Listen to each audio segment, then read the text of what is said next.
সাধারণত ধরা হয় যে সরবরাহ কম থাকলে দাম বাড়ে, কিন্তু এখানে দেখা যাচ্ছে সরবরাহ ঠিকই আছে কিন্তু দাম বাড়ছে। সেখানে কিছু কিছু লোক কারসাজি করে, এটা ঠিকই, হোর্ডিং করে রাখে, মজুত করে রাখে, নষ্ট হয়ে যায়, পচে যায়, তারপরেও দেখা যাচ্ছে মজুত করে রেখে কৃত্রিমভাবে দাম বাড়ানোর একটা চেষ্টা করে। এ বিষয়টা কিন্তু আমাদের নজরে এসেছে। একটা হচ্ছে যে এখানে কিছুটা তো আন্দোলনের নামে যখন আপনি মানুষকে সম্পৃক্ত করতে পারেন না, তখন তো ষড়যন্ত্রটাই স্থান পায়। পার্লামেন্ট ইলেকশন করতে হলে আপনাকে তো পাবলিকের কাছে দেখাতে হবে যে আপনার পরবর্তী নেতৃত্বে কে আসবে বা প্রধানমন্ত্রী কে হবে বা নেতা কে হবে। একটা নেতা তো দেখাতে হবে। আপনার কাছে যদি এখন উপযুক্ত নেতা না থাকে, তখন তো আপনাকে একটা ছুতা খুঁজতে হয়।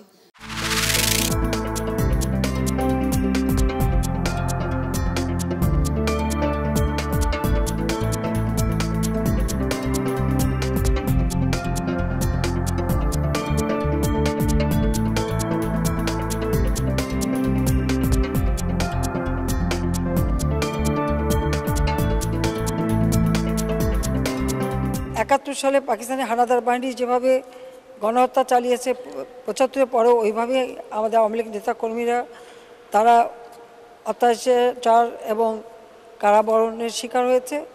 আবার ২০০১-এর নির্বাচনের পরে তো ওই সমস্ত এলাকার আরও ভয়াবহ অবস্থার সৃষ্টি হয়। সেই সময় আমরা আমাদের দলের থেকে টিম করে করে যেখানে যেখানে আমাদের কর্মীরা নির্যাতিত হতো সেখানে আমি সবাইকে পাঠাতাম। যারাই যেত তারাও কিন্তু হামলার শিকার হতো, কখনো বোমা, কখনো গুলির শিকার হতো। আমি নিজেও এ ধরনের হামলার শিকার হয়েছি।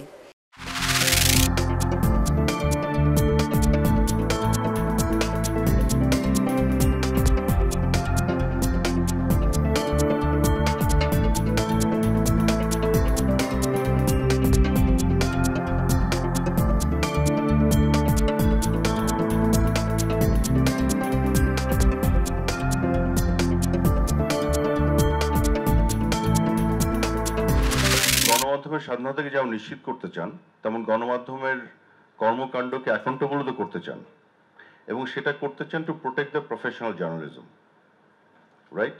সো অ্যাকাউন্টেবল কিভাবে করবেন without any policy or any law? আমাদের সেটা আইন লাগবে, করতে হবে। যেটা আমাদের মাথায় রাখতে হবে, কোনো আইনের যেন অপব্যবহার না হয়।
গত মাসে 12 কেজির মূল্য ছিল 1442 টাকা।